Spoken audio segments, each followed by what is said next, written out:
All Buddhas and Bodhisattvas, Great Master Ching Liang, Great Master Shenhua, all good monks and nuns, and all good knowing advisors, Amen to Phật. Chư Phật菩萨, Ching Liang Đại sư, sư phụ sang人, 各位出家人, 各位善知识, Amen to Phật. Chư Phật Bồ Tát, Kinh Thượng Thanh Lương Đại sư, Hòa Thượng Tiên Hóa, quý thầy cô và quý vị thiện tri thức A Di Đà Phật. Hello everyone, today is March 12, 2023. We are here at Gold Forest because we are working on building an altar at the Dharma Treasury Temple to house the three new statues. It should be coming very soon. Okay, we made it at the port, so now we're waiting for it to be delivered. Maybe in no more than 2 weeks, barring another bad weather. Okay, so we are continuing on chapter 1, slide 74. Okay, so here the Mahasattvas were reciting some verses. These verses were, he recited these verses with the help of the Buddhas. So the Buddhas used the Mahasattvas to speak the Dharma. Okay, so now continuing with that verse, 74. Thank you.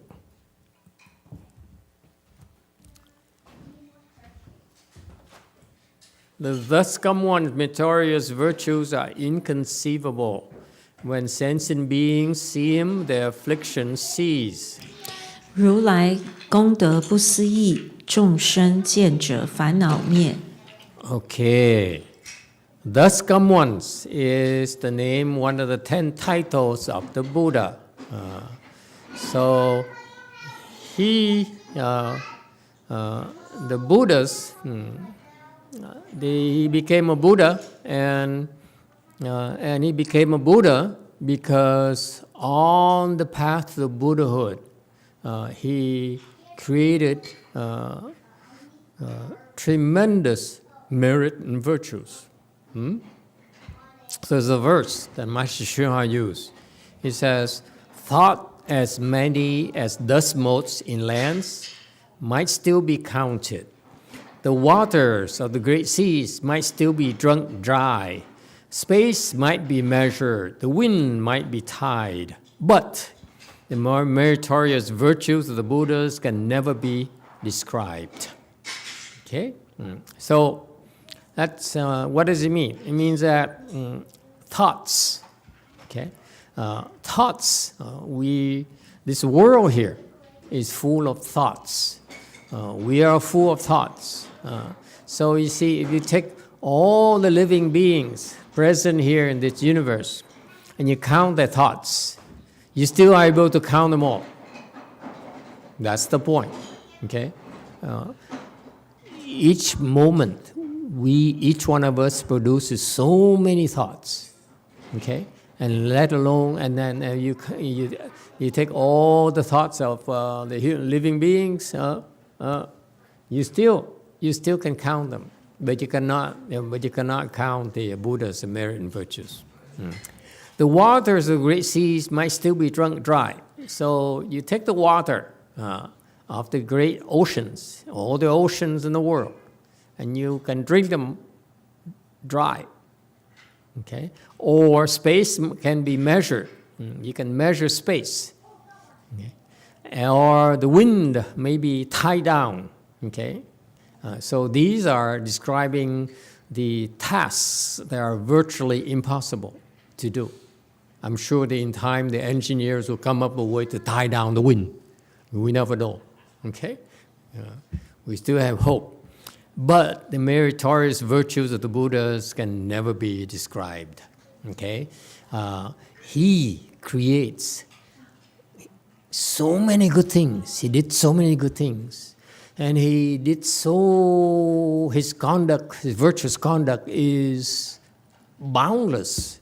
And that's why his meritorious virtues can never be measured. Inconceivable meaning that you cannot think of, you cannot imagine, you cannot come up with your mind.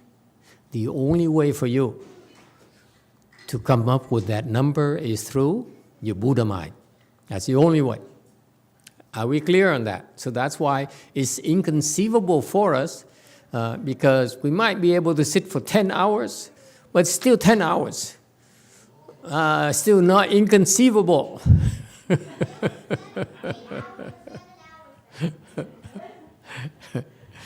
All right.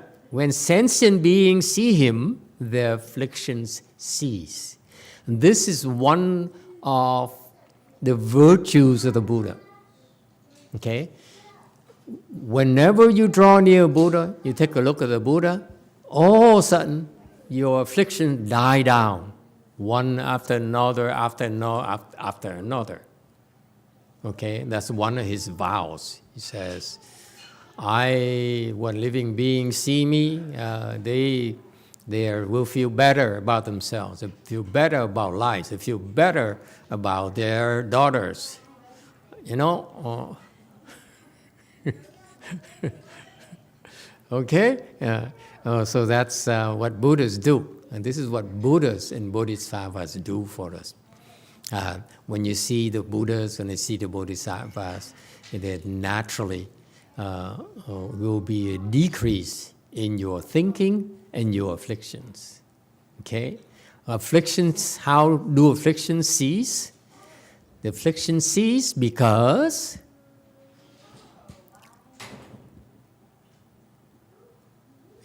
what? Prozac. You don't know Prozac.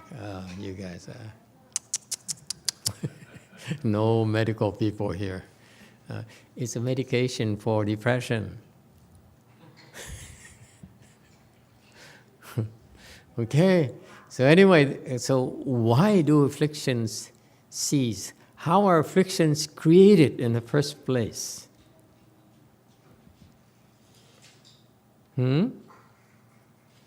By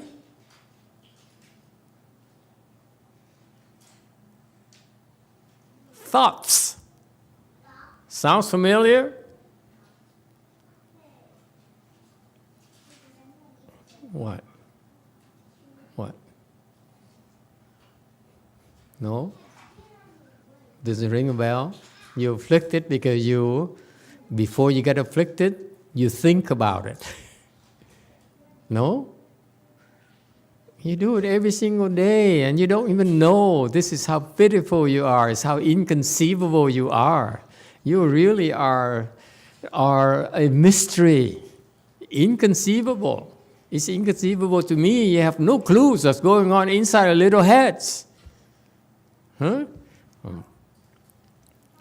Okay, so afflictions, before affliction arise, the thoughts arise. Okay, yeah. And so when you see the Buddhas, the afflictions don't arise because you reduce your thinking.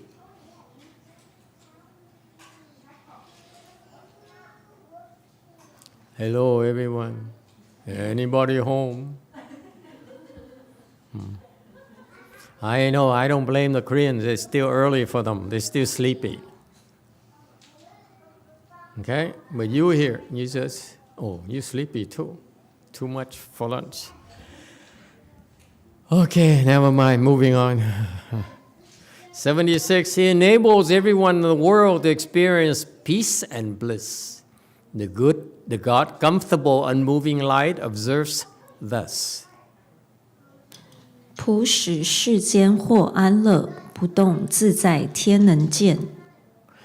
Where does light come from, Chinese character? Am I missing something? The translation in English is the God, comfortable, unmoving light. Is there a light character?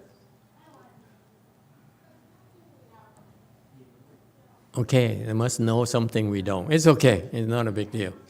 Okay, so one of these gods that were there in the assembly. So he says, the verse continues, says, the Buddha enables everyone in the world to experience peace and bliss. Not just the Buddhas, the Bodhisattvas too. When you go near the Bodhisattvas and the Mahasattvas, you feel more peaceful and blissful. For example, when you go near Master Xuanhua, for example, it's you feel calmer and more content. Oh, but then none of you went near him. I was like, the closest I got to him was like from here to that post there. Okay? And I felt peaceful already. That's why it's always fascinating to me when I go near someone, and you know, and to find out that that person doesn't think at all. It's just like so relaxed, so peaceful. So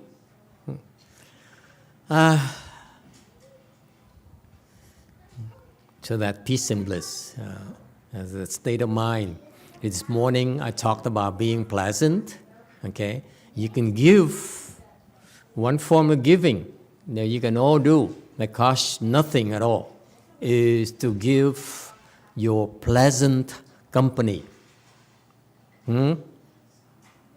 You go near someone and you know, like you get together with friends and drink and have barbecue, bulgogi, and a little bit of soju, okay, a little bit of alcohol. You feel happy, everyone happy, but that happiness is different from the things that ordinary people don't get in life. Is pleasant company. Very rare do you find it. And what is it? Pleasant company? Chun? What is pleasant to the Chinese? He has to think. Koreans, what is pleasant for you Koreans besides drinking and eating?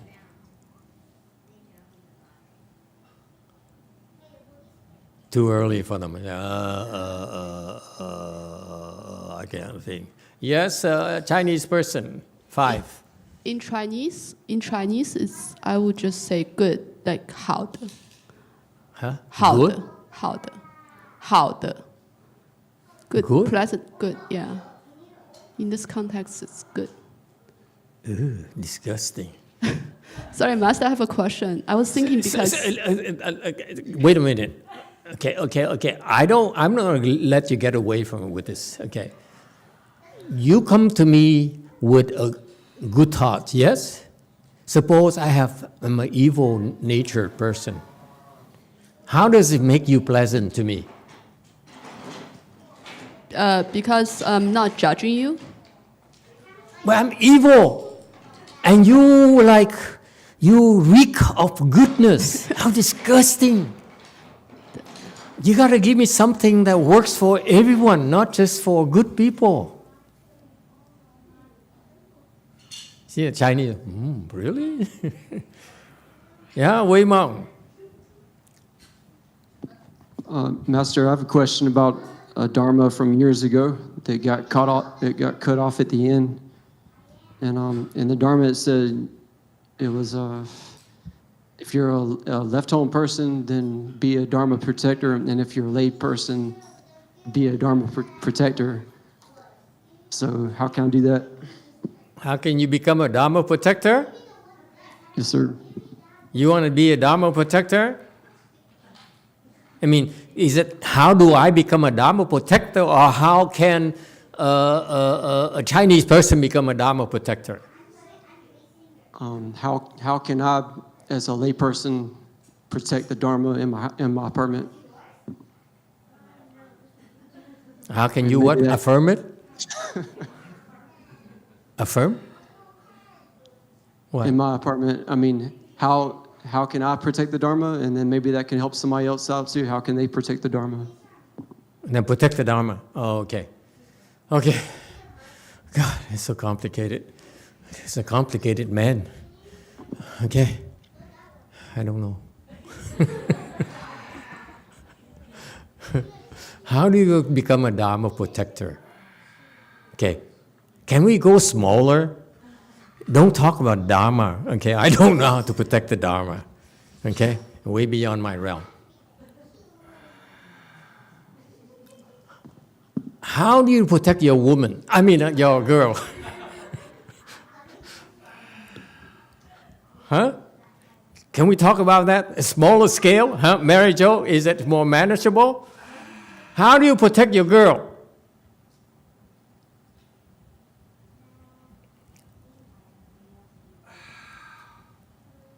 You can't protect your girl, you cannot protect your Dharma. See, immediately Peter has an opinion. And Andres, let me think. Yes, go ahead, Peter. Thank you, Master. It's a multi-step process. He's a complicated man, what can I say? The white people. Yes, sir. White, pale-faced people, excuse me. White is so discriminatory. In my experience, the first step in the process is the woman or the significant other needs to give you permission to protect them. No. Agree, disagree. You need to give them permission or not? No. I told you, I know women better than you. Okay. Step number 2, assuming number 1 is not needed. You can use an expedient and go to step 2. Okay, skip to step 2, yes. Okay. Step 2 okay, rest you Asians. This is how pale-faced people think. Never mind, sorry. Mary Jo says, I never imagined my master could be so racist. Yeah, go ahead. Step 2 is the first time you go to dinner, you make sure that you pull her chair out for her and help her sit down. And then when she gets up, you stand up and you pull her chair out for her as she stands up. That's the first step to protection.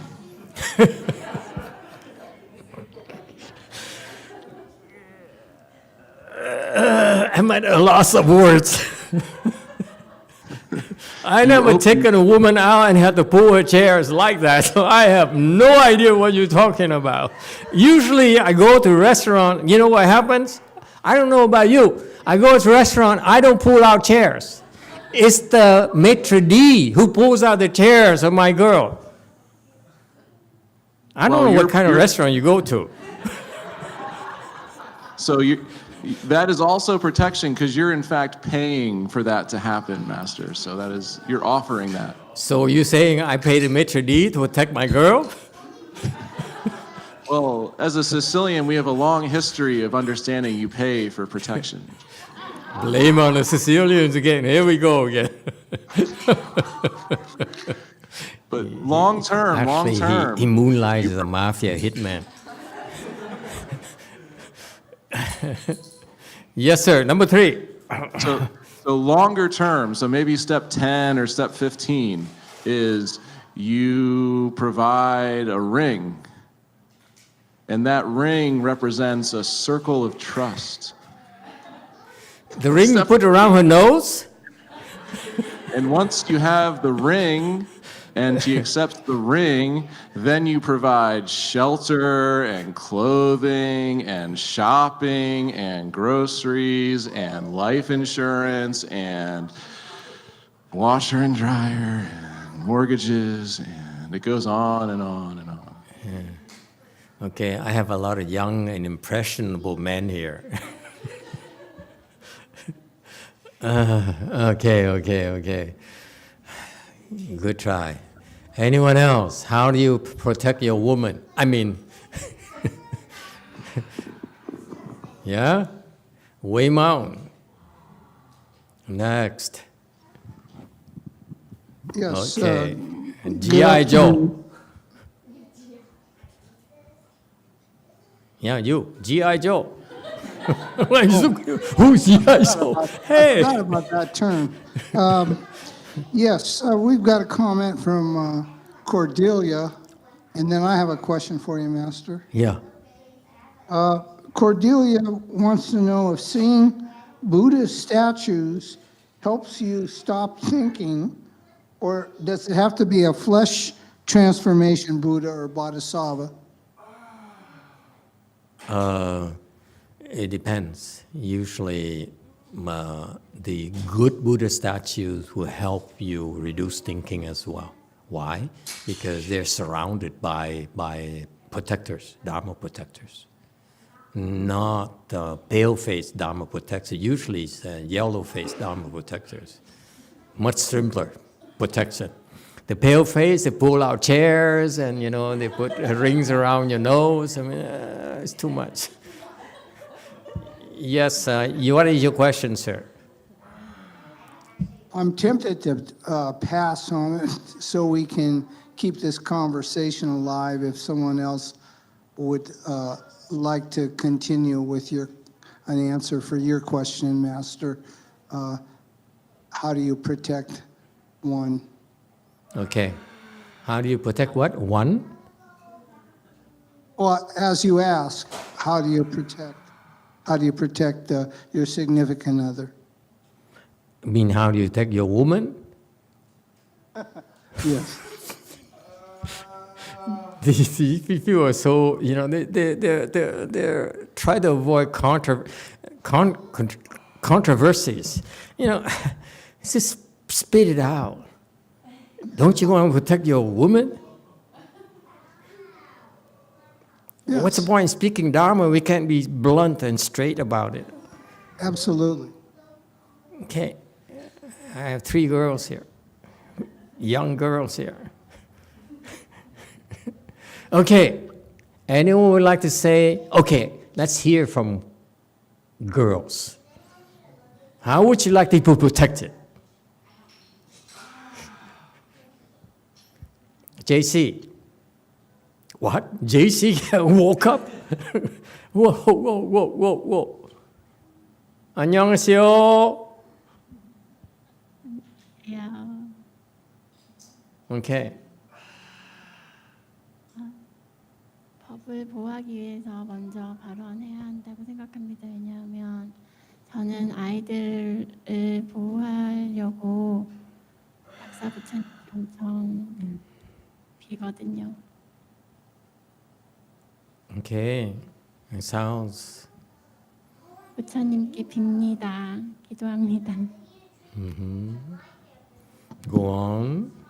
Master, to protect Dharma, I think we need to first of all we need to make a vow. For example, in order to protect my children, I pray to Buddha. Can we keep it simple? How do I protect my woman?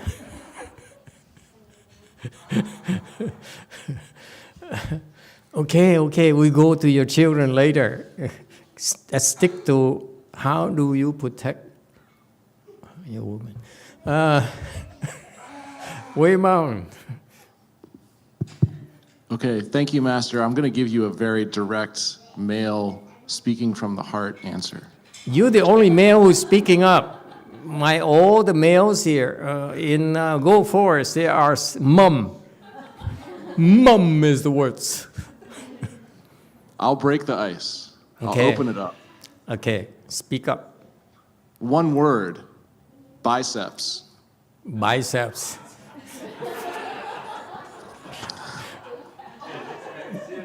Biceps, not fists. Huh? Well, the gun show starts here. Where are your biceps? I cannot see your biceps. Okay, 10 years ago. Imagine 10 years ago. 10 years ago, Because he says. When you're out, He with says, your use your woman- imagination. I'm married now. The rules change. So So you're you're- married now, you don't need to protect your woman?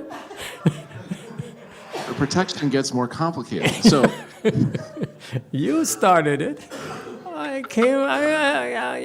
My question is very simple. You had to do 10 steps. Starting a Five maitre d'. when you're out with your woman, I'm going to get quoted. Look at the way he talks. He's so sexist. When I say I take my woman, I have no sex. I mean, my mind is not sexist. But when he talks his woman, can you sense the sexism? When you're at the county fair and you see the big guy wearing the sleeveless shirt and he has biceps, no man is going up to his woman and saying, "Can I talk to you?"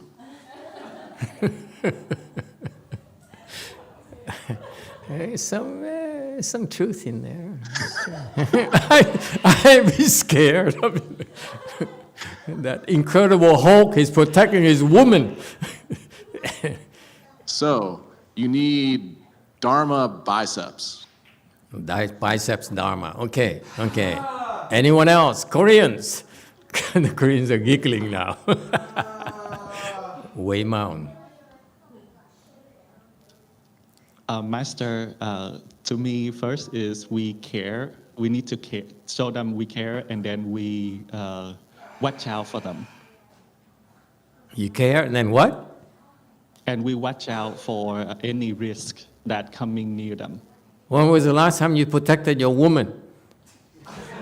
I've never protect women, Master. I protect my man. So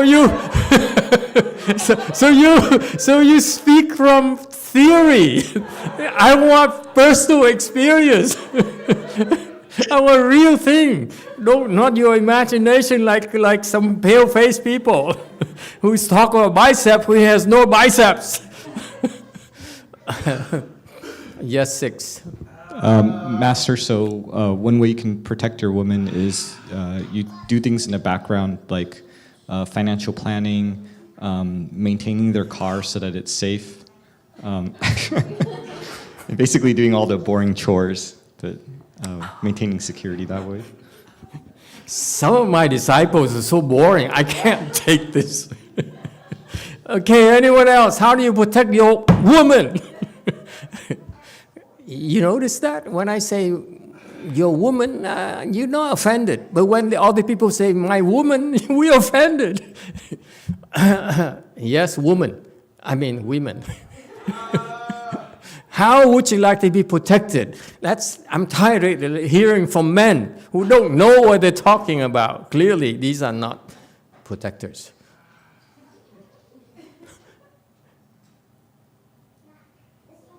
Vicky, you're the lady with worldly experience.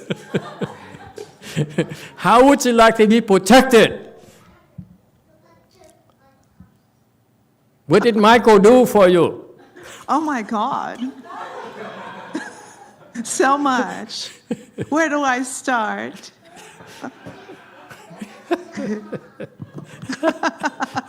Okay, he's fabulous. Okay. Boom. If I feel down or I'm worried, he gives me a big hug and he says, "Honey, don't worry. I'll take care of everything." If I think, "Oh gosh, I don't know, what am I going to do without a car? My car's been in the shop. They don't have the part." He says, "Honey, It's still in the shop? You gotta be kidding me. It's going to get fixed Wednesday. It's going to get in the shop this Wednesday." Okay. Okay, here's the thing. All this time I've been without a car, he's given me his car to use. No. He's so wonderful. And then if I don't have any, if I have a big bill I have to pay, he takes care of it. And if I saw a purse I like, then he buys it for me. Now she's interested. And then, Her facts, now she's interested. My God, can you imagine we have 3 kids here playing, 3 girls playing each other? When I talk about how to protect your woman, this is our... See, they all became interested. You see, I'm telling you, this is universal interest. Thank you. Next.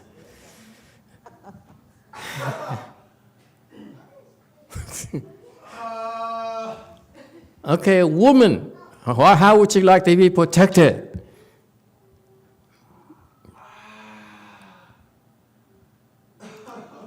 Huh? No one? JC? Oh, thank God. I mean, JMT, like people at the other Korean temple, oh my God, they're like, I'm not touching this. Yeah. 저는 남자가 제 차 문을 열어줄 때랑 제가 옷을 샀을 때 이쁘다고 해줄 때랑 그리고 밖에 나갔다 들어올 때 꽃을 주었을 때 보호를 느꼈습니다. Master, when the men open the car door and then buy the new clothes and he says, I'm pretty. Also, when I go out and come back, he gives me flowers. That's when I feel protected. Oh, romance. Romance.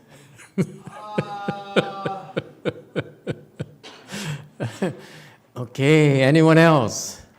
How do you protect your woman? Or how would you like your man to protect you?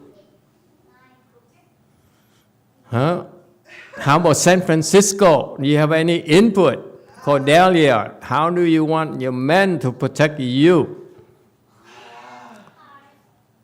And Chung-Yin Sunim, Xian Yao, that's next. You are next. Don't go anywhere. See, he's leaving. Look at that. I knew it. He now hid behind the door. Cordelia, go ahead. What is protection for you?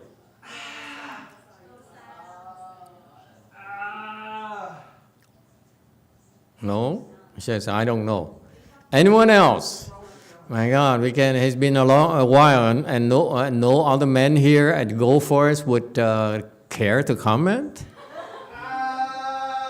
Wei Mao, see, Wei Mao in the 3rd trial. Well, it's been a while, but last girlfriend, I used to just be with her and protect her. You started it, don't blame us. It's been a few years, but just protect her as in public if we're out, see some jerk looking at her or whatever. And I used to remember all the anniversaries and birthdays. That's very good, right? Okay. I don't know about you. Okay? But this is how I was taught by a lady. She used to scold me. She says, stop! I said, what? What did I do? She says, when we go down the stairs, I expect you to lead the way so that in case I fall, you catch me.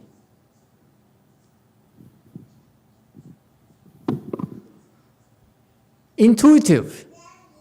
Everyone agrees. That's protection. Without protecting. Agree? You Asians are so boring. I can't take this. Lily, you agree or you disagree? Lily in Wei Mountain. Lily is very quiet. Yeah, no. I obey my husband until he misbehaves. Okay? Does it make sense to you? It's intuitive, right? I mean, you're ready and able. Sounds familiar? Right? Okay. So, what is protection? And And Malcolm wants something deep. I'm not deep, so I don't know. I go shallow to make it easier to understand. Okay? So how do you protect? I don't know about you. What I learned from those experiences is that you walk in front of her to take a bullet for her. That's protection. What? No? You disagree? It's obvious, right? I mean, you don't need 10 steps. It's just intuitive. If there's danger, just step in front.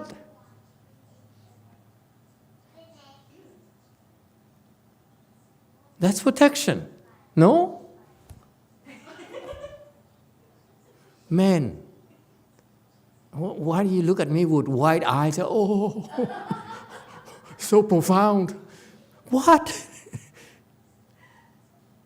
That's all you do intuitively. Anthony, don't look down like that. Okay, you agree or disagree? Okay, how do you protect others' women? Yes, Wayman. And now from Cordelia, the distaff side, she states, I would like my men to leave me alone and let me do my thing.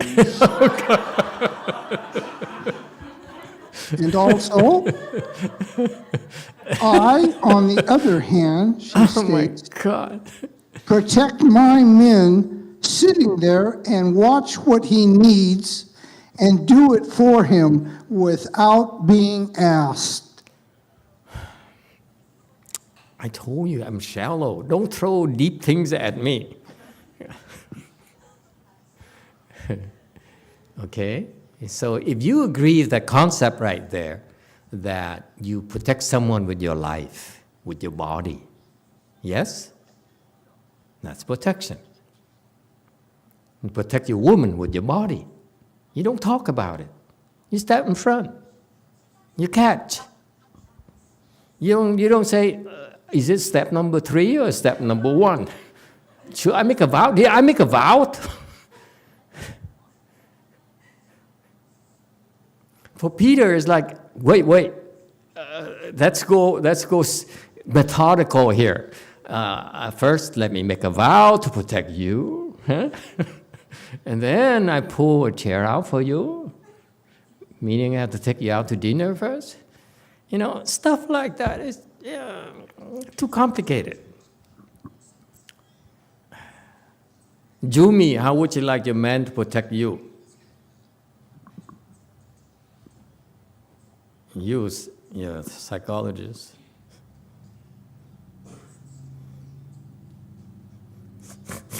I bet you the monks and nuns never had to face this type of question. How do I attack my woman?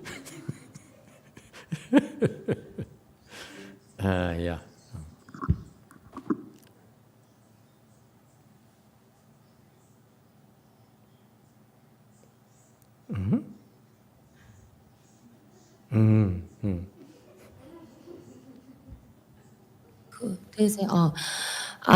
들리세요, 세라님?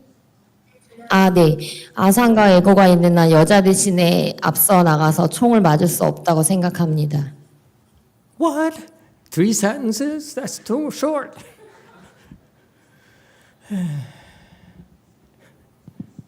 Because they have ego, I don't think they're going to block the bullet. For the woman. This woman is skeptical. I would not touch that with a 10-foot pole. Her husband right behind her. Okay, so all I'm trying to do is point out to give you one example of how a man protects his woman. Similarly, a Dharma protector, how do you become a Dharma protector? Same thing. You put your body in front. Like those bodyguards. Okay? That's fundamental. Agree, disagree? Huh? It's common sense. You shield them with your body, with everything you have. Whether it's money, whether it's a house, whether it's, clothes, whatever. It's all. Agree? Okay? So that's what Dharma, that's how you become a Dharma protector, Malcolm. You sacrifice your life. You're prepared to sacrifice your life to protect the Dharma. Okay? That's number one. Number two, not only are you prepared to sacrifice yourself for the protection services, you also, more than that, and what's unspoken in protecting your woman, is that you become stronger and stronger so that you provide better protection even. That's unspoken. That's assumed. Yes? Same thing. When you protect the Dharma, it's the same thing. These Dharma protectors of the Buddha, they don't simply protect and guard the Dharma or the Buddhas and Bodhisattvas day and night alone. They also are cultivating so that they can be better at it. It's total dedication. That's required of them. Am I making sense to you, Malcolm?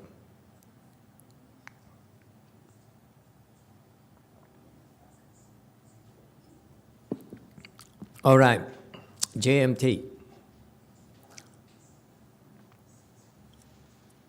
차별 없이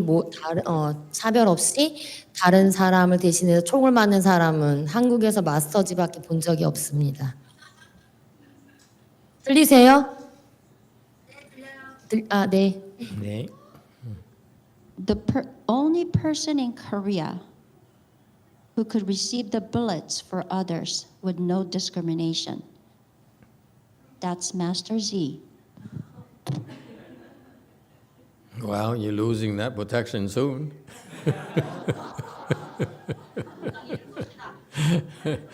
Okay. All right, how did we get into Dharma protection again? JMT? Okay, fine. Question from JMT. Go ahead.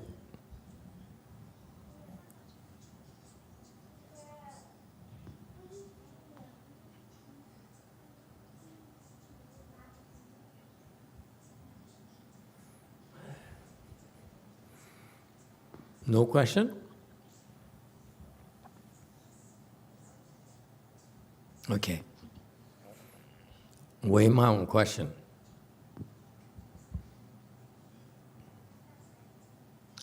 Yeah, I was just going to say, it's probably the best way to protect the Dharma would be the 10 vows of universal worthy.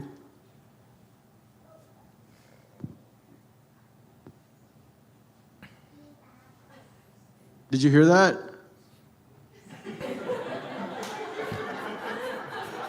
Not sure.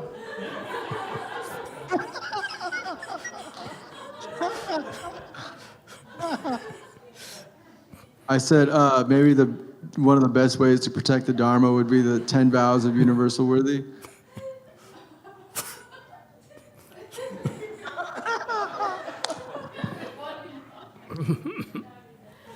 Can we try something new for a change?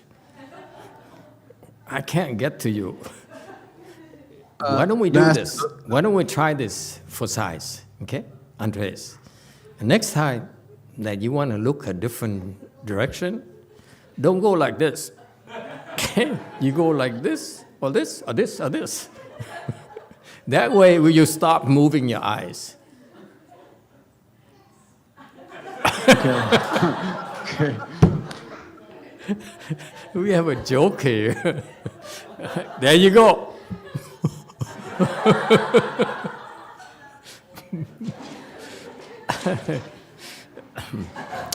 There you go. You're a bunch of jokers. Let's get back to the real Dharma here. Okay, enough is enough. He enables everyone in the world to experience. Yes, YouTube.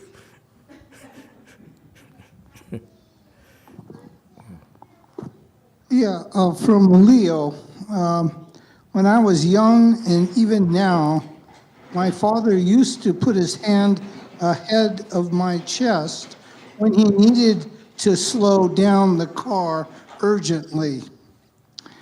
I know that gesture would not protect me practically, but I felt protected. Yes, because it's the intention. Protection is more than just intention. Protection is action. You do, but the example I gave was to put your body in front of your woman to shield her from a bullet, from an arrow. Is to illustrate the fact that you act upon it. You don't talk about it. Okay? Way Mountain. This is going back to the sutra. So he says that the Buddha enables people to feel peaceful.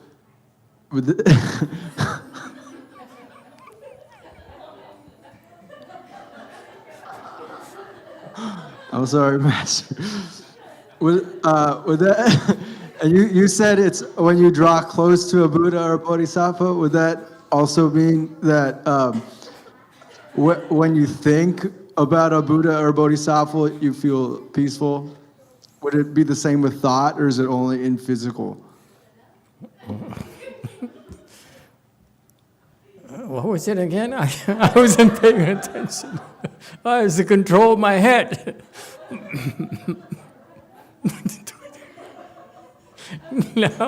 Now he's becoming a statue. Instead of a Dharma protector, he's a statue.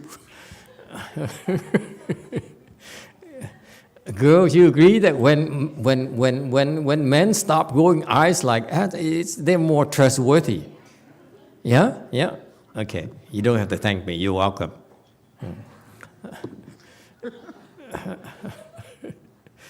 Okay. Very good. Yeah. Yes. Yeah. Master, there's just so many Buddha statues up here. I'd want to look at them all at the same time. Yeah. Right. Okay. No excuses. That's lesson number 2. We are men. When we take our women, we don't make excuses. You don't say, "Oh, I'm sorry, I was a little bit late. I was distracted. I forgot to take a bullet for you." No excuses. Okay? Way Mountain. Thank you, Master. My husband always tells me, "I need to protect you. I need to protect you." It's like the motto of his whatever he's doing. So, step number 1. Then he's formulating a vow. Yeah. Even the street, wherever I go, I need to go in front of you, so I'll protect you. So, okay, whatever. But there's one incident where we're outside, and there was a big bug. I mean, I don't know, some sort of big, huge insect flew by and landed on my sleeves. And I yelled, I screamed for help. And my husband flew the scene so fast. So that shows that there's no action. There's no protection whatsoever. It was all talks. And I was so surprised. I just freeze. I couldn't believe it. He ran so fast. Before he ran, he gave me this contact. Like he actually looked at my face and he's like, "Oh my God, I need to flee." Like I can't help you. Kind of that kind of look, and he flew this. He ran so fast. Okay. Okay.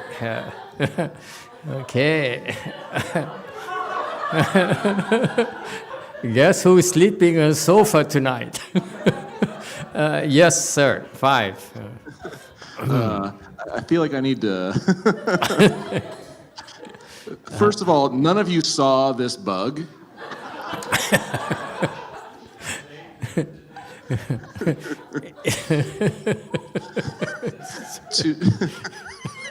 It's reasonable. I mean, yeah. Master, to your point, whenever Jeannie and I are out walking, we live in a busy place.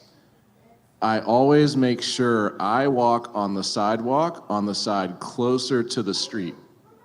Where a rental U-Haul van might be crashing the crowd.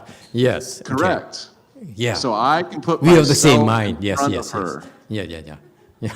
That's the Southern hospitality approach to when you walk with your woman. Yeah. Okay, very good. Yeah. Best of luck But to you, as far man. as this bug was concerned,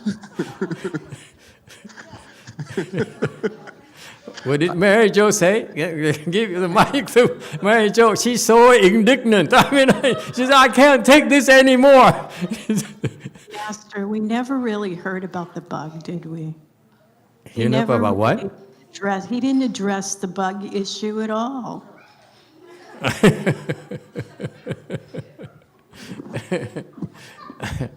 Okay.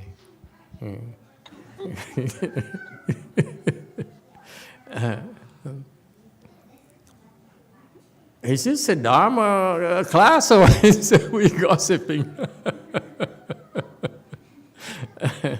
It's all Malcolm's fault. You shouldn't have got me started. How to protect the Dharma? How on earth would I know? Do I look like a Dharma protector? Okay, let's continue. Okay. He enables everyone in the world to experience peace and bliss. Okay, we got that. It's contagious. When you are peaceful and blissful, people around you would feel the same way, would benefit from it.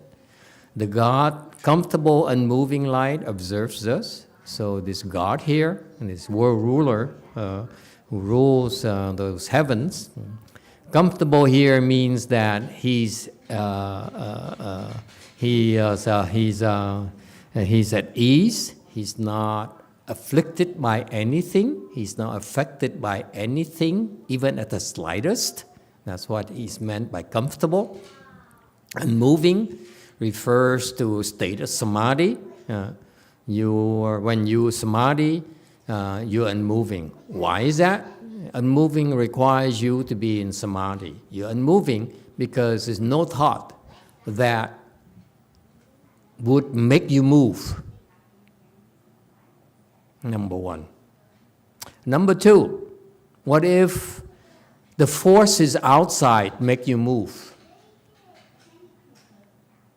Is that still unmoving? No. If others can move you physically or mentally, then you're not unmoving. Therefore, here you see this particular God, ruler here, has very, very high level of samadhi. That's why even the demons, even the ghosts cannot move him. Is that clear? And he's a solid. So these people, this is the nature of speaking a Dharma. They speak from experience. They don't simply, I need to emphasize this for you monks and nuns. When you speak Dharma, it's from your experience. It's a real thing. It's a very personal thing. It's not you pick up from a book and you read about it. It's not speaking Dharma at all. You see, right here is a proof in the Avatamsaka Sutra. He says, I talk about this because I know. That's what I do. Is it clear? There's a sense of integrity here when you speak the Dharma. Because you know what you're talking about. Not because you read it somewhere in the book. In Buddhism, it's not about reading. The main thing is you can read all you want. Ultimately, you have to experience it yourself.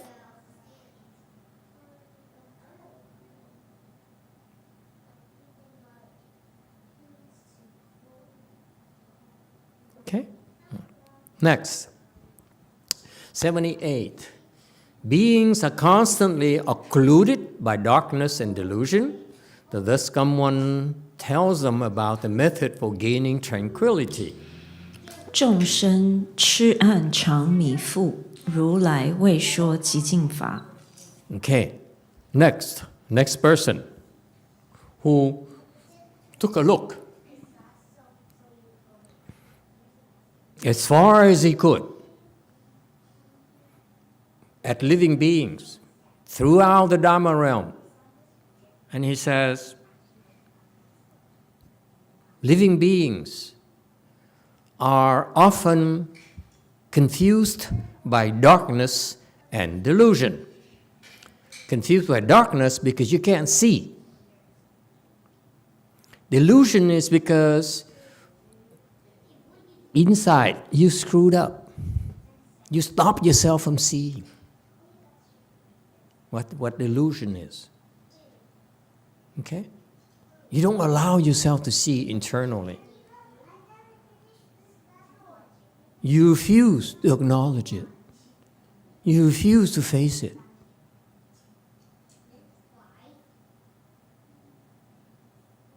Okay? So you look the other way. You like Andres, he sits there and he goes, back and forth because I'm not sure which way I should go. Okay? No.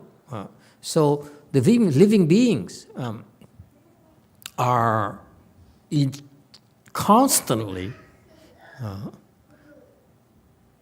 confused, covered up by darkness and delusions. Yes, Wei Mao.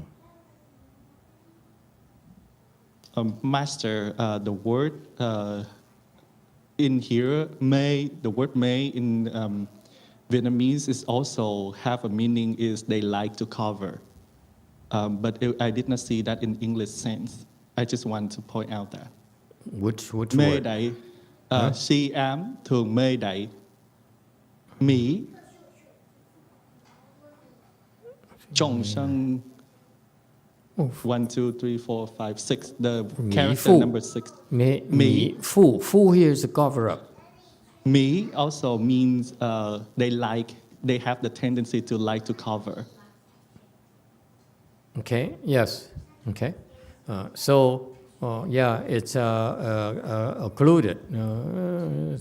It's covered up and be confused. Okay, it's close enough. Don't worry too much about the thing. And because living beings are confused, they can't see, or they have some internal issues, that prevent them from seeing the truth. Okay, so the nature of confusion, as per this Mahasapa, he says, we are either confused because we can't see, too dark for us to see, or we're confused because the prejudices and the things. Does it make sense to you that our confusion comes from, quite often, from our own prejudices? Again, can I go small? Don't try to tell me, that's not talk about prejudices. Can you give me an analogy of why we cannot see? I'll give an example of your keys. Anyone ever happened to you? It used to happen to me quite often. I was walking around the house looking for my car keys. Anyone? And after half an hour looking, they're right on the counter of the kitchen counter. Anyone? Why? Because in my mind, it got to be somewhere else. It could not be so obvious on the counter of the kitchen. You see? So we're not looking in our mind's eyes for it. Therefore, it may be right here in front of us, but we can't see it. That's the delusion. We delude ourselves. Does it ring a bell? Because I remember so often in my entire life, my first half of my life, Actually, it's still second half as well. I kept looking for keys. I could not find my car keys. It's right there, right in front of me. I went by at least 10 times. I couldn't see it. Sounds familiar? And that's the scary nature of our delusions. We delude ourselves. We tell ourselves, no, it cannot be on the kitchen counter. No, it cannot be. That's too easy. When you get older, young lady, you know what I'm talking about. Looking for your car keys. Remember kitchen counter.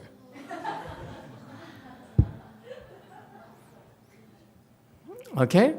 That's the terrifying nature of delusion. It's right there in front of our eyes, but we will not register.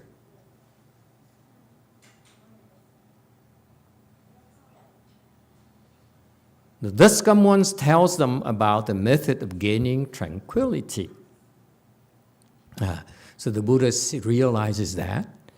And what is the antidote for being confused and covered up by stupidity and darkness? This is exactly the Chinese words. It says, you are confused and covered up, okay, by stupidity, your own stupidity, and the darkness.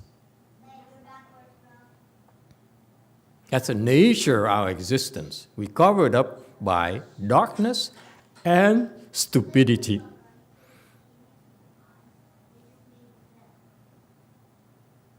All right? So if you realize you are confused and you covered up, okay, you cannot see the truth, then you need to do the method of gaining tranquility. Okay, actually, the Chinese is a lot more precise. He says the Tathagata, for their sake, okay, would speak of the Dharma of quietude and stillness. That's when it's more beneficial, advantageous to be Chinese, because it's a Chinese teaching is so much more accurate. Okay, so in order to counteract our confusion and our being covered up, what do? We need a method for us to gain quietude and stillness. What's quietude? Quietude refers to a state where there is no noise, very little noise. Yes? What does it mean, little noise?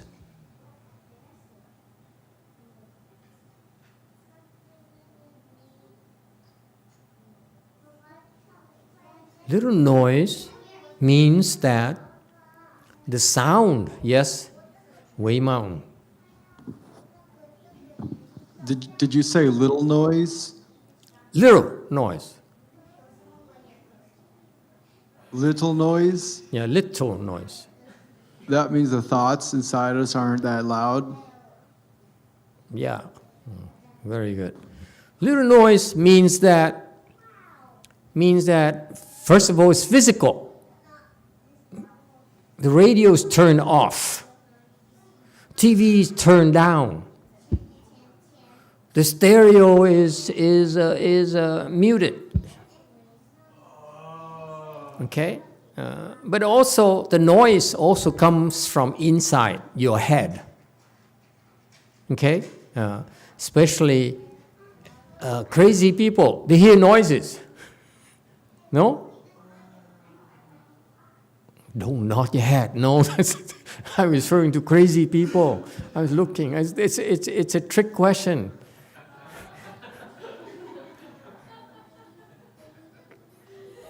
Wei Mountain. Thank you, Master. When I'm managing the leg pains, sometimes, is the microphone on? Okay. When I'm managing my leg pains, like San Francisco Daniel is right now. You can even hear him? I can't even hear anything. I hear no noise.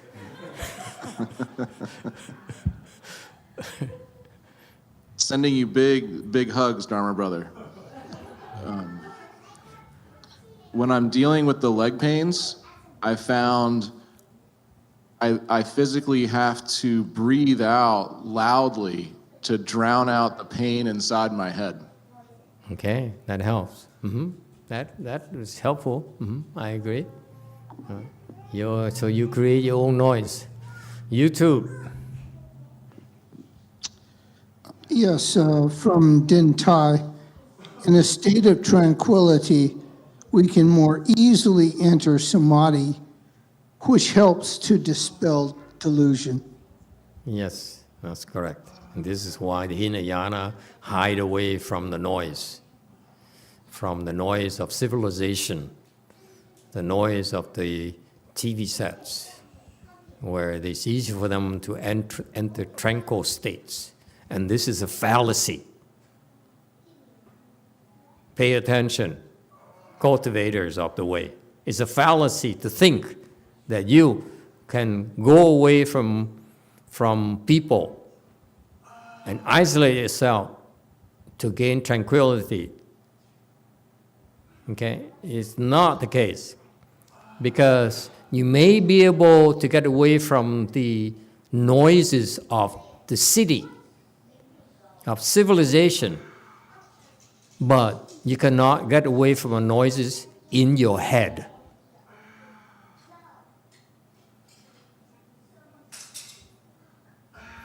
Wei Mountain. Yeah, I was just going to say the afflictions become a lot more obvious when there's people around and when you live your life instead of just running away and trying to meditate all day. The afflictions become much more obvious when you're doing, your job or whatever you do. And then that's, I think, when you when you know where your problems lie. Yeah. And that's why I need to caution you cultivators, especially Chan cultivators. You think you can sit there all day and you call it tranquility, could be detrimental to you because the noise in your head, and you're so accustomed to it that you think there's no noise. And that's why the Hinayana practitioners, Hinayana Mahayana practitioners, get stuck because they think they gain tranquility, but actually it's a low form of tranquility. Only tranquility from outside noises, not from inside noises. Okay? In order to get rid of your inside noises, it takes more than just crossing your legs and meditate. Any form of meditation. It's a lot more than that. All right, next. 80. Describing it as a lamp of wisdom that shines on the world, wondrous eyes understands this skillful means. 是则照世智慧灯，妙眼能如此方便。 This is kind of insightful. Why the Buddhists, the Bodhisattvas and Mahasattvas keep on mentioning the light and so forth. He says, according to Wondrous Eyes here, he says, the Buddhas and Bodhisattvas describe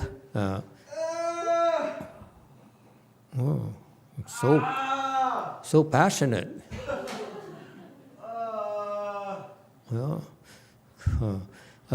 Describe it as a lamp of wisdom that shines on the world. Okay? In other words, when the Buddhists in the Chan, especially the Chan school or the Avatamsaka school, talk about light wisdom, lamp wisdom, okay, shining upon the world, actually that is the result of the method of gaining quietude and stillness. See how precise the Avatamsaka teaching is. You think it's a casual thing, but actually he says, this is why we're doing it. We call it a lamp because in order for you to shine your lamp of wisdom, you need to have stillness and quietude. It's not talking. Can you do it? If you can do it, then you are a lamp of wisdom.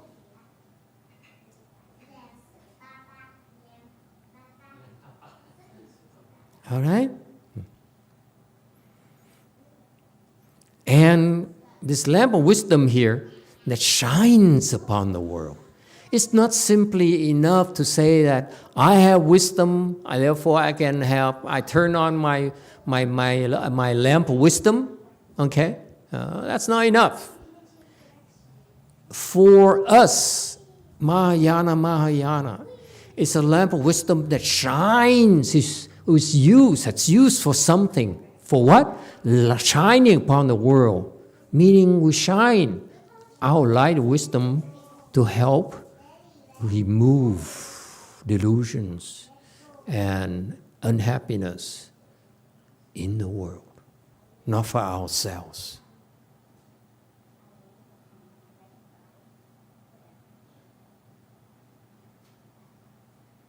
It's so important for us to understand the distinction here. Right now, we're so noisy, our mind's so noisy, and we're so turbulent. Okay, so we just wish for quietude, we just wish for stillness. But that's why it's so important for us even now, even though we're not bodhisattvas yet, to understand this. Once you get the quietude, once you get the stillness, you need to understand that you begin to shine your light of wisdom. And that is meant to be used to help others. Not sit at home behind four walls. There's no such a thing in Buddhism. There's no such practice.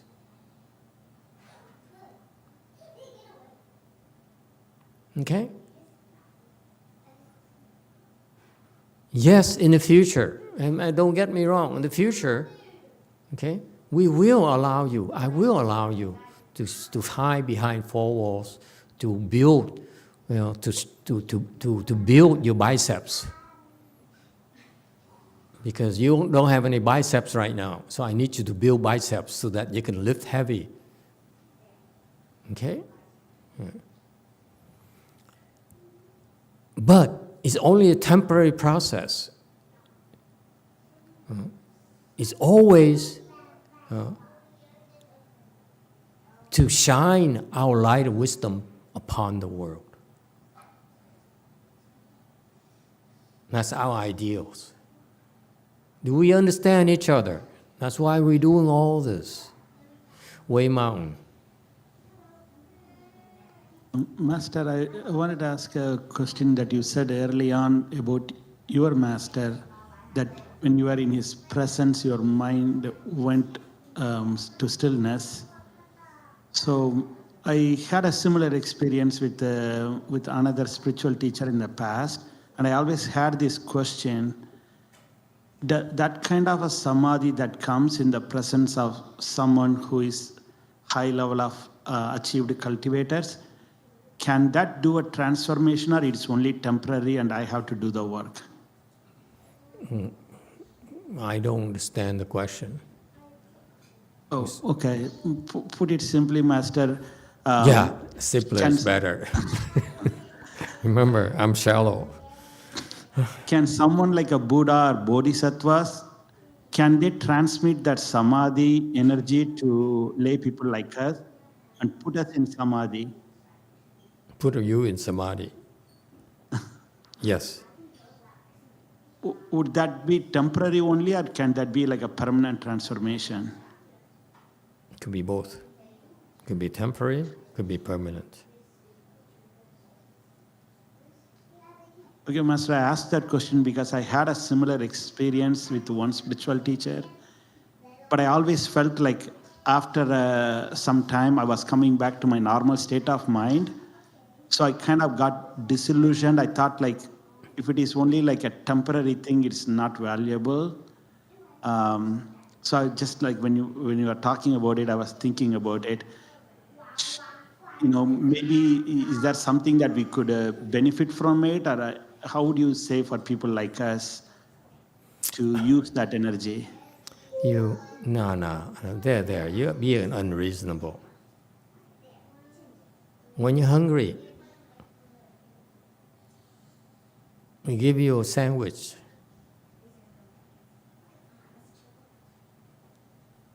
You want that to fix all your hunger issue forever? No. See, then why do you expect that to last forever? Why are you so unfair? Why is it you expect Buddhas and Bodhisattvas to do everything for you, whereas your McDonald's clerk you're happy with just being full for a few hours? Why the double standards? Is this an Indian thing? Answer that. It looks mysterious, Master, like to get to that kind of... I don't even know what happens when I was in my previous spiritual teacher's presence. It looked magical and mysterious.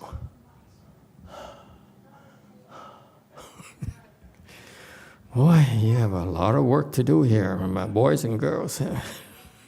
Okay. It's okay. Give yourself time. Yeah, there's hope. If you dare ask, there will be an answer. It's not about the fact that you're confused. We are all confused. The point is whether you're motivated to end your confusion or not.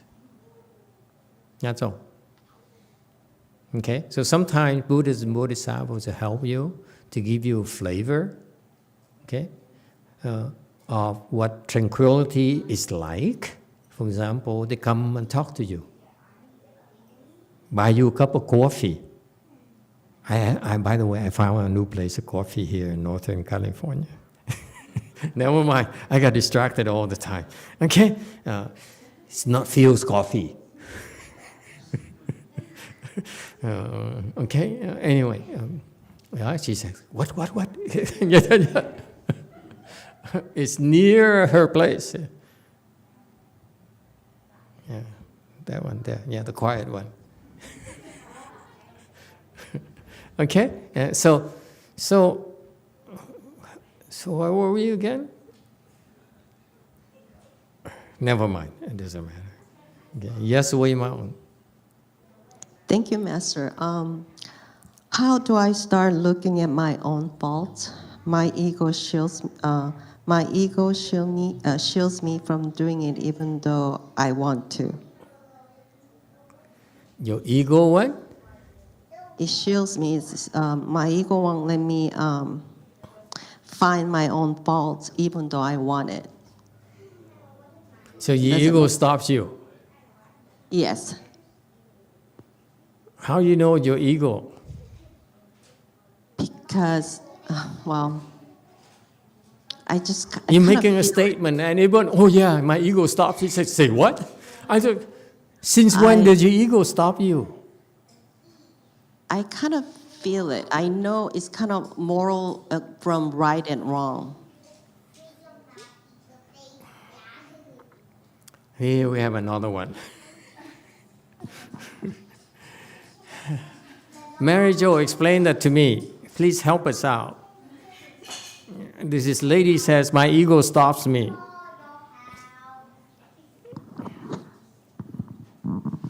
Well, I wasn't thinking in those terms, Master, but I had a similar thought that. Well, you too? Me too. Yeah, in working with so many people, you hear their limiting beliefs about themselves and about their problems and situations, and they can't work outside of that. Like they can't see outside of that, and they really require somebody else to invite them to expand beyond where they're stuck. So I don't know if that's exactly what Juni's asking, but yeah, that's a good question. Yeah. So you have the same problem. Your ego stops you too. And your patience as well. And you see that there's not much you can do. Do Northern Californians have the same problem, or just only people down south? Koreans have the same problem? No, your ego stops you from seeing your own faults? No?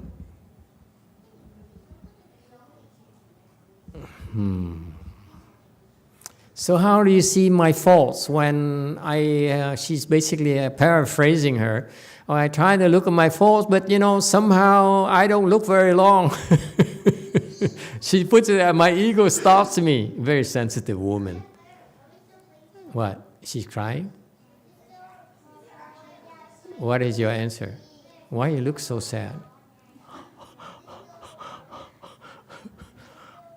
It's another half hour. 35 minutes.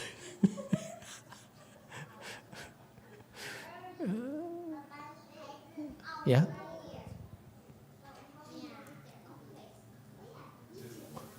Yeah? How? I think I have the same thought too. You have the same thought too. Your ego stops you. Yeah. The ego says, go away, I don't want you here. Okay? Stops you. Yes. 何方? 5. Master, I have a question here. I don't know whether it's the same thing, but sometimes I think a lot of people feel the same way. Sometimes you feel you are fighting inside. Morally, you should do something, but another thought come up that stops you.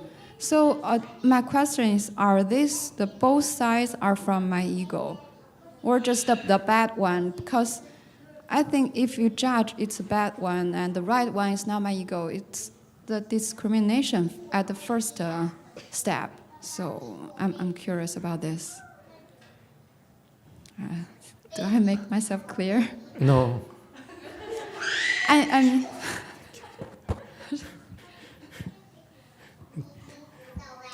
The more unclear you are, the safer I feel.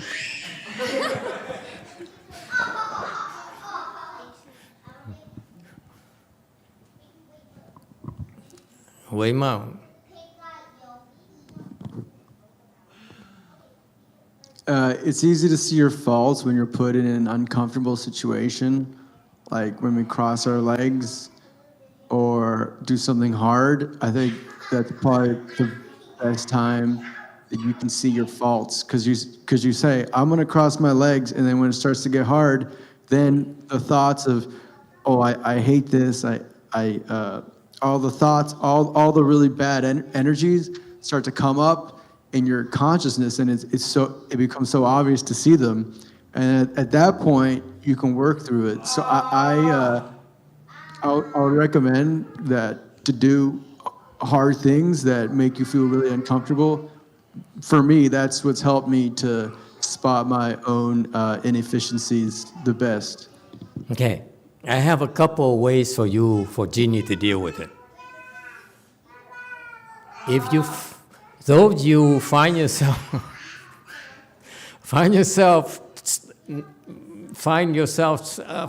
stopping yourself from continue to look at your own faults. Okay? Now, those you who have a tendency to do that, I have a remedy immediately. Would you like to have it? No?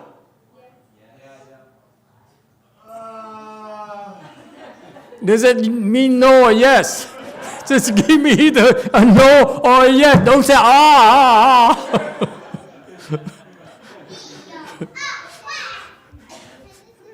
Yes or no? See how easy it is? I just proved to you. If you think about it, it's so painful. When you don't think about it, it's a yes or no. What pain? For 1 second, it's no pain.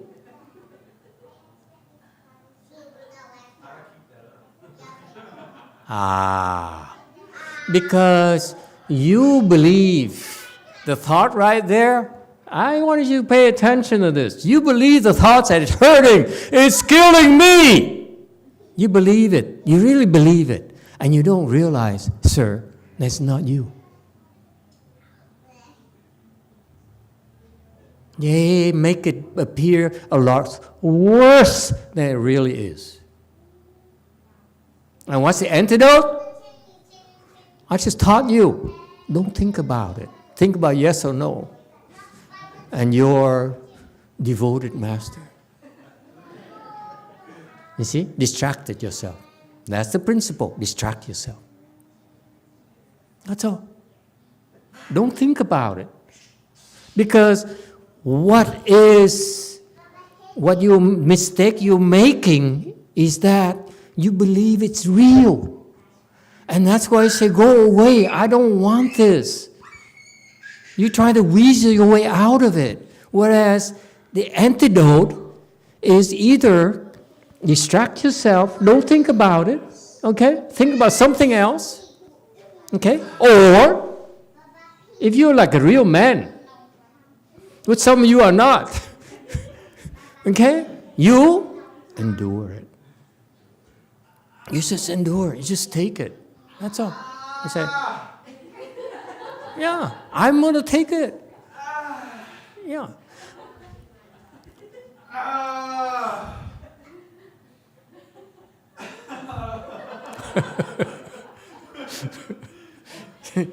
And if it doesn't work, distract yourself. You know, take a pin and stick it in your legs.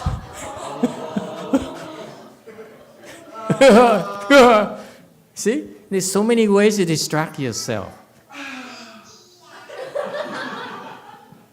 I don't care. I'm illustrating a point. It's all mental. It's your imagination. All you have to do is distract yourself. And once you distract yourself long enough, the chi builds up, then you pass that thing. Next time is a lot easier. And easier and easier and easier. That's all. You're so weak, I can't take this. I mean, you Americans are so weak. You know, Koreans, they hurt like hell when they sit there and they sit for 4 hours. And they stand up and say, oh, it really hurts. And they're so used to being beaten up and punished so that they I'm supposed to suffer, right? I'm supposed to endure pain. You Americans are so spoiled. They say, I don't like pain, I hate pain. You know what I mean? There must be a way for me not to have to endure this. Whereas the Dharma here is to endure.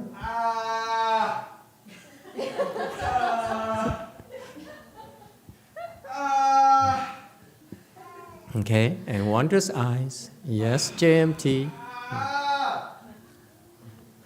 Yes. 마스터, 자기 객관화가 안 되는 사람들을 어떻게 도와줄 수 있을까요? 세라님 들으세요?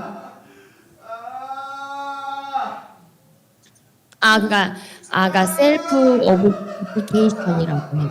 참칭이었어요, 영어. Yeah, louder. No, turn it up. Turn up the volume.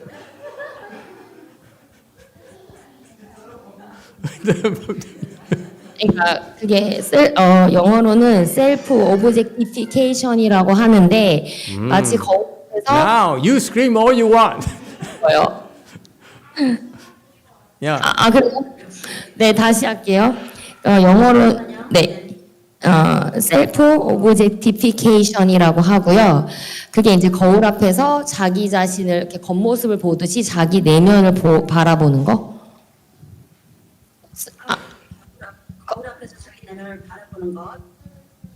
그렇게 자기 객관화가 안 되는 사람들을 어떻게 도와줄 수 있는지 그거를 질문 드렸거든요, 마스터한테.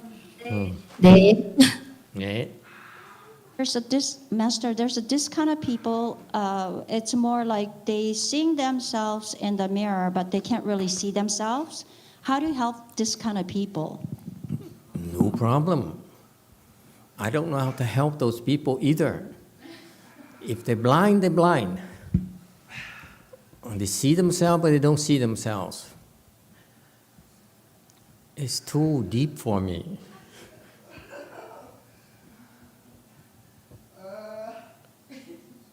For example, how can you see in the mirror and you don't see yourself? How is it possible?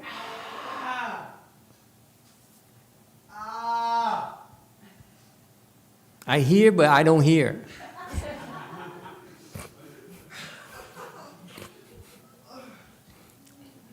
지금 제가 JMTA에다가 그 자기 객관화를 영어로 보내드렸거든요. 혹시 보이세요? 보실 수 있으세요? 네, 설명.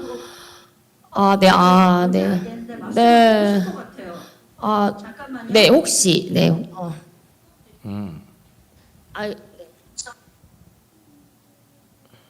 Master, so she mentioned about self-objectification. Yes. That's what the term that she used. When people view themselves, I looked at this in, I searched through the Google. It says when people view themselves as objects for use instead of as human beings. That's self-objectification. But I don't know if she meant it. But people with that kind of tendency, how do you help them? Yeah, I totally agree. I see myself as an object that drives a red car. I identify myself with it. And what's your point again? What's wrong with that?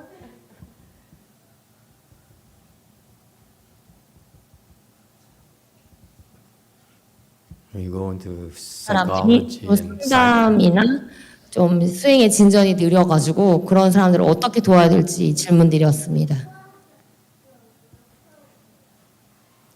아니요.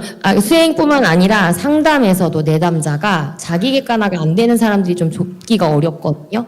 그러니까 이런 사람들은 항상 자기는 잘못이었고 다 모든 게 다 남의 탓이라서 이렇게 자기 문제를 볼 수 없고 자기 객관화가 안 되는 사람들을 어떻게 도와줄 수 있느냐.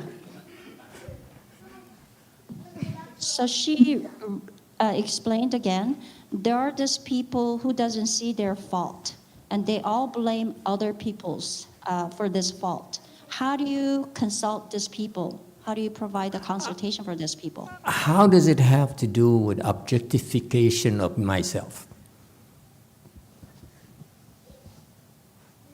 You see, boys and girls, when you speak Dharma, there's some expert like Jumi and Mary Jo and so forth. They're into mind studies and I study mind, I study your mind, and they throw things like that at you.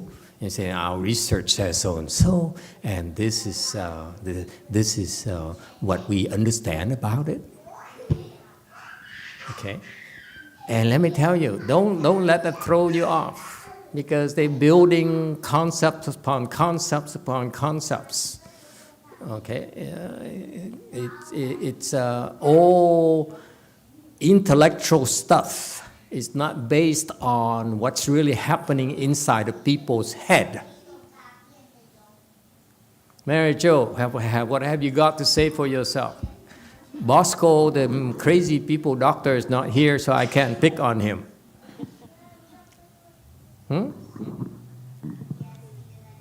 I just try to focus what's on inside my head.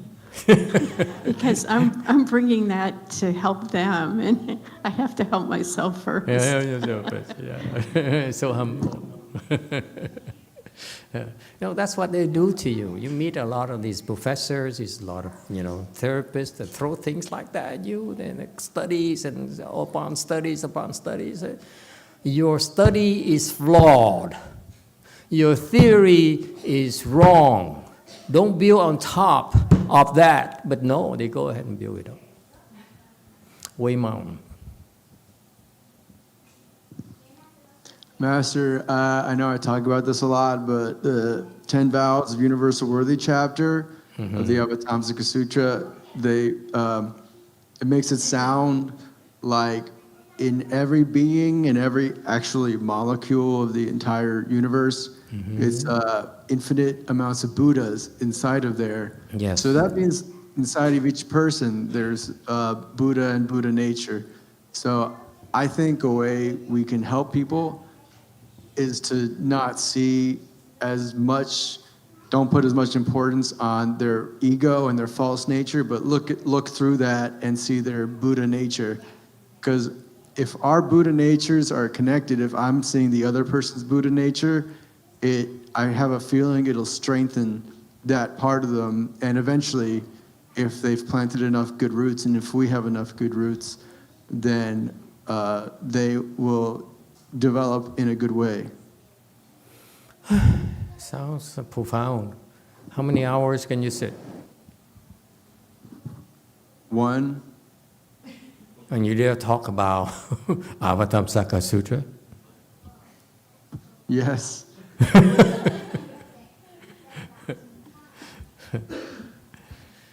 No, sit longer. Don't go there. Okay? And this yesterday morning, when I was preparing for my class, someone called me up and said, "Can I talk to you?" I said, "Just before class?" I said, "Okay, I'll see what she has to say." Call her and he said, "I have some exciting things to tell you." And he says, and she went on and on about her discoveries. And he says, "I just want to report it to you. And that's all, Master." And I said, "Okay, thank you." I hang up.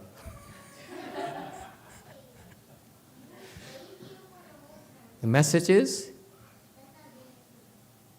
too much thinking.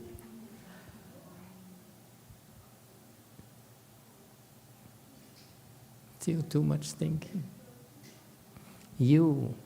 It's the sickness you have and he has. You're too enamored with concepts. You try to explain, and that's a mistake. If you're still trying to explain, it's too much thinking. That's a clue right there, okay? It's a good state, but it's still not there yet. Do you understand? You're still thinking. If you get it, it's different. Wei Mao.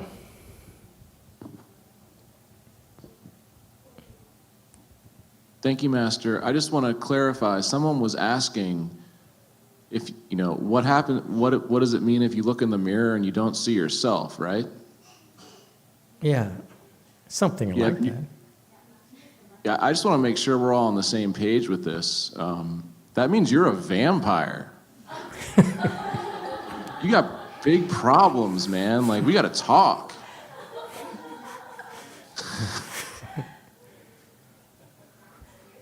Okay, you can argue with facts. Okay, Brady. Okay, thank you for your input, sir. He's so serious. He said, "I have something important to tell you, all of you. We're talking about vampires. Count Dracula." Yes, one. Yes, this is not a vampire stuff. Cordelia states, "Having blessings helps me see my affliction. I sit and meditate, and watching my thoughts, sometimes I recognize my affliction. Other times I see the thought, but didn't realize it's my affliction. But I keep at it, and after a certain time, I will be like, oh, that's what it is, and I'll work at it." Very good. Excellent. And Din Tai states, when a person is willing by their own choice to undergo suffering, then they will slowly understand how the ego works. Very good. How many hours can you sit?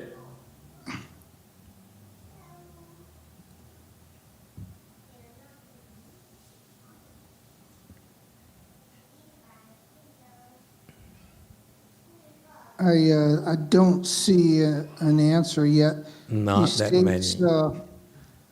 Mental discipline is much more challenging than physical discipline. How many Which hours? I would actually disagree with. I just need a number.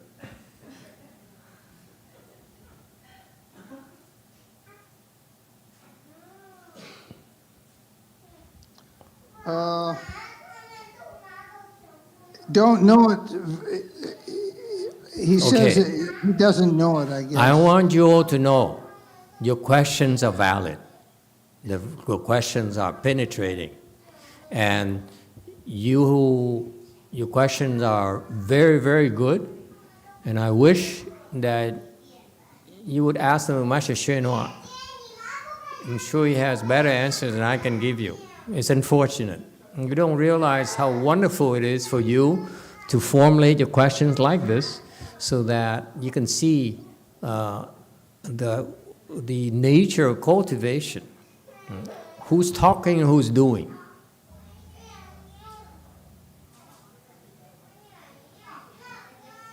Okay? Don't be impressed by people who talk. All you have to do is take a look at them. Say, you should not be talking about this because you're not sitting long enough. You can talk all they want, but they don't know what they're talking about. They simply use the words. They don't even know what those words mean. And here's a question they have. I want you all to be, all you monks and nuns, this, or you teachers who are professionals or in this, who are doing this for a living. The people, they have a question. It says, you tell me to look at my faults. I don't like my faults. Okay? But somehow, I stop myself from looking at my faults. What to do? I know it's advantageous to look at my faults, but I can't. I can't bring myself to look at my faults. What to do? It's questions like that will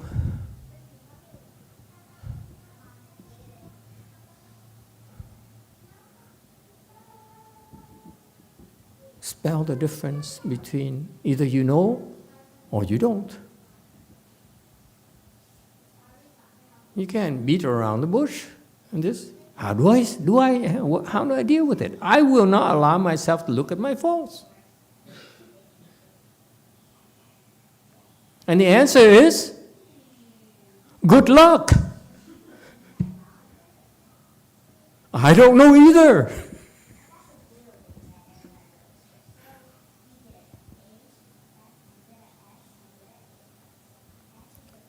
So if you stop yourself, you ask yourself, why do you stop yourself?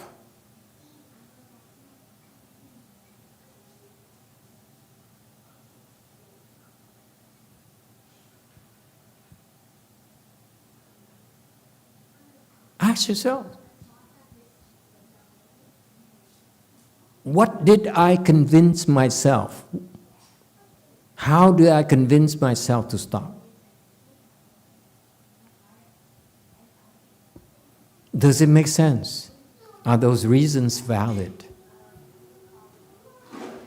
Each person will be different. You unbuckle because you have your own reasons. All you have to look at, are they valid or not? If they're not valid, then you simply will always have that problem until the end of time. But if you see that they're not making sense, then all you have to do is, this doesn't make sense. I'm going to keep on doing it. That's all. Does it help? That's one thing. That's something you can do for yourself. And if you feel so strong, meaning that it's no longer you, but it's your ghost who says, no, I won't allow you. Yes? It happens. Then, the other option is someone says, look. You keep looking. Your good no advisor will tell you. And that's when the antidote is the good or no advisor's command, and you obey. You don't question. You don't need a reason. Because that's what happens because if someone tells you to stop looking, okay, then the antidote is that I will obey my good knowing advisor's instructions. I don't care what you say.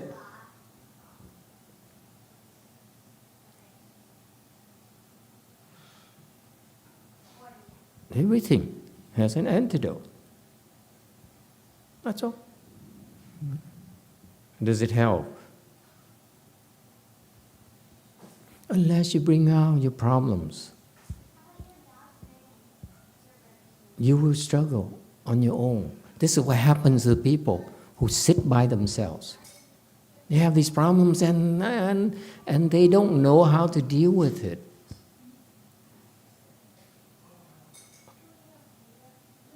And you will not find the answer in the books.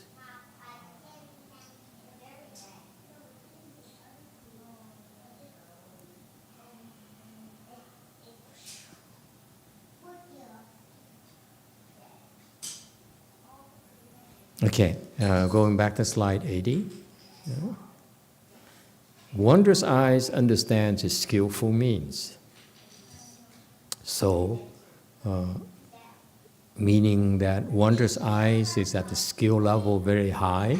That's why he understands how to help living beings who are occluded by darkness and delusion. For that, you need skill in means, you need experience.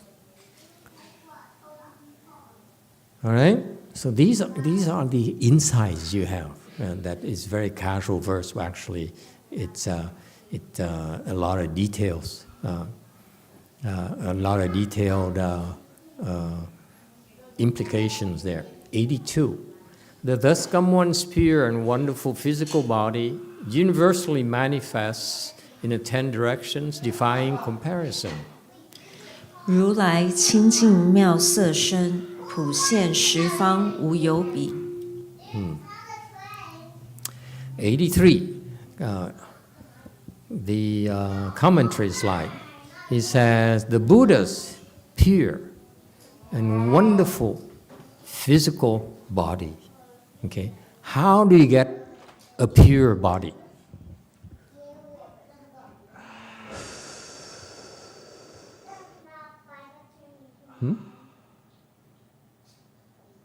How do you get a pure body?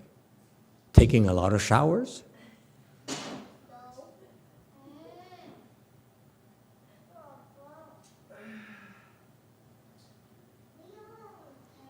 Weimang. Thank you, Master. I believe you get a pure body by holding the precepts. Holding precepts. Very good. Anyone else?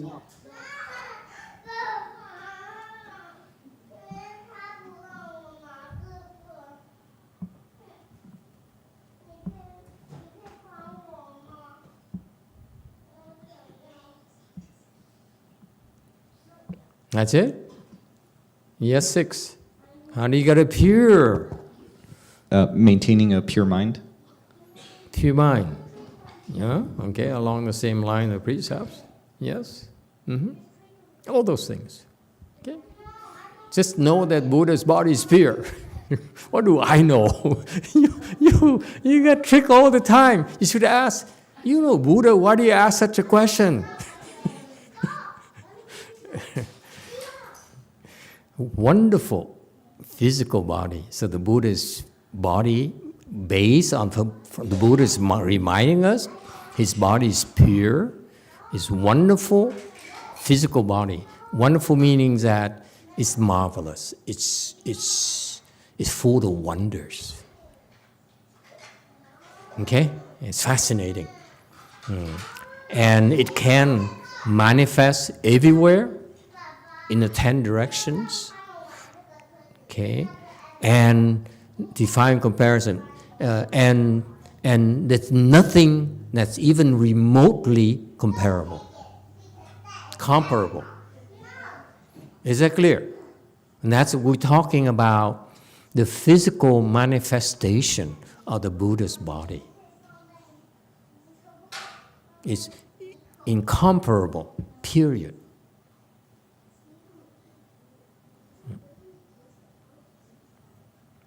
'84. This body has no nature or place of reliance. The God, wholesome reflection, observes this. 此身无性无依处，善思为天所观察。 That's how you get a pure, pure, wonderful physical body. How? Because it has no nature or place of reliance. You got the answer now? Huh? Your ideas are pretty good. Precepts and no thought and so forth. Actually, it's even more precise. It says, in order to have the pure, wonderful body, physical body, the Buddha, okay, that body has no nature, nor place of reliance. What does it mean, no nature or place of reliance? Yes.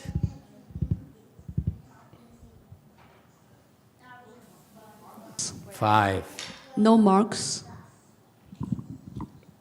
No nature? No nature is no marks? No marks. Yeah. That's my answer. No nature is no marks.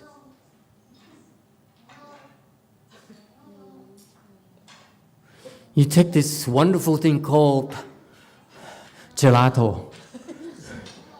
You turn into durian ice cream.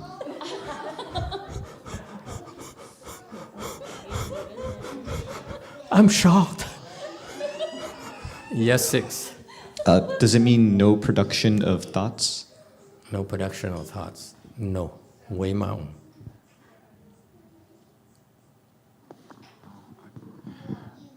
I was going to say that there are no causes or conditions. Causes and conditions? Okay. No No nature? causes. Okay. I'm running out of time, so boys and girls, way mountain. Okay, quickly.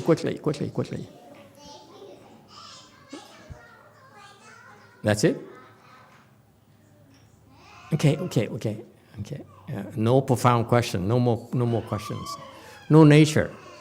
Nature here means, for example, what it's made of. Is that you can think of off the top of my head, like the elements, the 4 great elements. Is it water? Is it the nature of water? Is it the nature of fire? Is it the nature of earth? Is it the nature of wind? Like our bodies. You see, our body is made of the 4 elements. Actually 5, emptiness. And then 6, consciousness. Okay? You got that? Okay, so the nature refers to what the constituents of the bodies are. Is it water? Is it earth? Is it fire? Is it wind? And so forth. Okay? Is it consciousness? Is it emptiness? Okay? No such a thing. Yes, Wei Mao. I told you not to ask questions. Sorry, I just wanted to know if that was related to Vajra. Sorry? I wanted to know if that body, is it related to the concept of Vajra? One more time. You have some composition here locally. Louder. Yeah, you were talking about the composition of Buddha's body. Is it the same as Vajra? Yeah, there's no nature. Okay? people say, what about Buddha nature? I say, Buddha nature, describe what the Buddha nature is.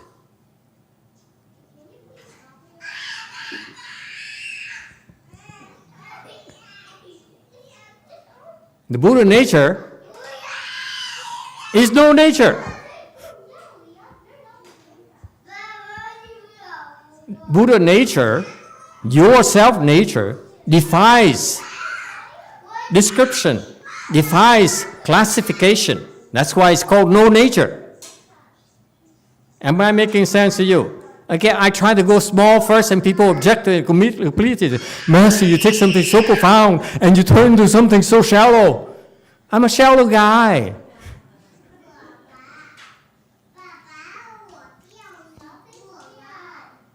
Okay, no nature here. I started by telling you it's not water, it's not fire, it's not wind, and so on. But actually, Buddha nature itself has no nature. The self-nature has no nature. You cannot classify it as a nature at all. It's just no nature. Okay, what's also interesting here, I want you to even think about, is that the Buddha has no place of reliance. The body doesn't depend on anything.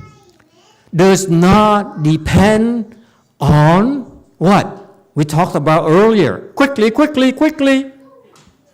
What did we talk about earlier that we argue over and over? Huh? It did not depend on? Quickly. Huh? Yeah, quickly. Yeah? Jae-hyung. Oh, that's her name. See? My Korean is getting better. What did we talk about earlier? Don't know. She said, I was sleeping. What were we talking about? Huh? That's a manic behavior, you know that. You let it because you observe it, because that's a manic behavior. Mary Jo, you agree with me it's a manic behavior or not? Or am I just being a cheap psychologist? No, you go for it, Master. Huh? You're on the right track. You can go for it. Yeah, throwing tantrums, demanding attention, and asking to be punished. Yes. And guess what? We're not giving in to such demands. Okay? We ignore it. Okay? And when he gets tired, he'll stop. What is harder? Okay? We can only do that when we're not afflicted at all. But you're afflicted, it's like, my God, what kind of people are these Buddhists? They let a kid cry until, he hurts himself. Yeah, we Buddhists are cruel. Our nature of a Buddhist body is cruelty. Okay, it says, no place of reliance. Okay? Meaning what? We talked earlier about protection. You depend on protection. Your woman depends on your protection. We're now coming full circle. Jae-hyung, you remember? Huh? Yeah. N'importe quoi. She said, Okay? We come in full circle now. No protection needed. You see that? The Buddha needs no protection. Dharma needs no protection. Do we understand each other? Buddhas doesn't depend on anything. We're talking about our women. You know what I mean? Our women need our protection. We put our body, it's funny that now I put my body before, now I put my body as a place of reliance, you see? So because they need our protection, you use our body to protect them. So they depend on our body for protection, right? And the Buddha body here says, I don't depend on any. I don't depend on your protection at all. Isn't it fantastic?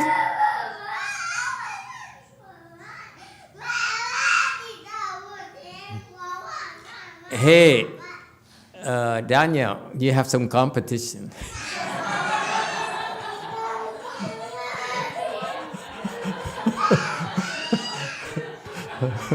It's much easier to ignore Daniel than ignore the boy. Yeah. But I thought when you raise children, when when at the age where they scream at night and they demand attention, and what do? You let them cry until they cry to sleep themselves to sleep. Does it make sense? Does it ring a bell? You are also cruel. Okay, so the Buddha really does not need our protection. So why on earth would Malcolm want to be a Dharma protector? Why would the Dharma needs protection? If the Buddha needs no protection, why would the Dharma need protection? Huh? Have you thought about it? Why? What are they protecting? Yes, too. Is it for our own good? Exactly. They're protecting you. They're not protecting the Buddha. Buddha needs no protection. Dharma needs no protection. Did you know? When are you going to know? The Dharma needs no protection whatsoever. Buddha doesn't need anything from you. It's for the sake of the Dharma protectors and us. That's why they're Dharma protectors.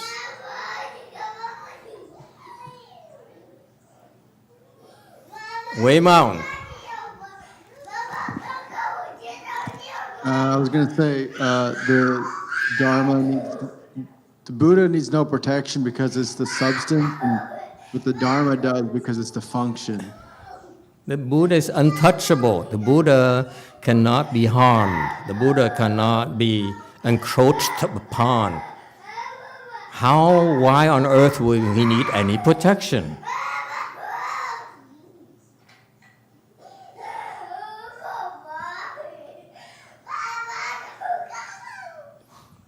Go ahead, Wei Mao, quickly. Thank you, Master. Maybe it's kind of like the Buddha's New Deal, it's jobs for asuras. Sorry, I couldn't hear you.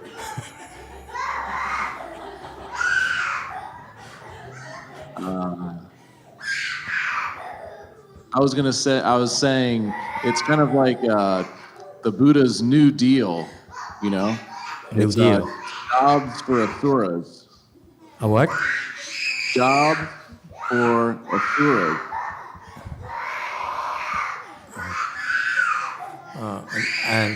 And we're gonna have these videos be uploaded to TikTok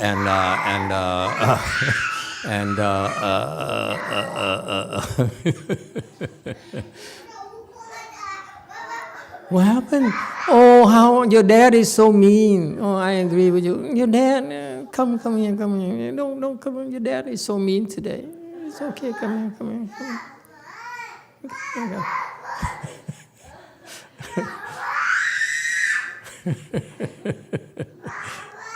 Baba.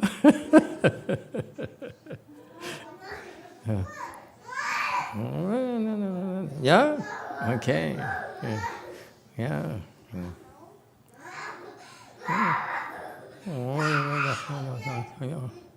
Okay.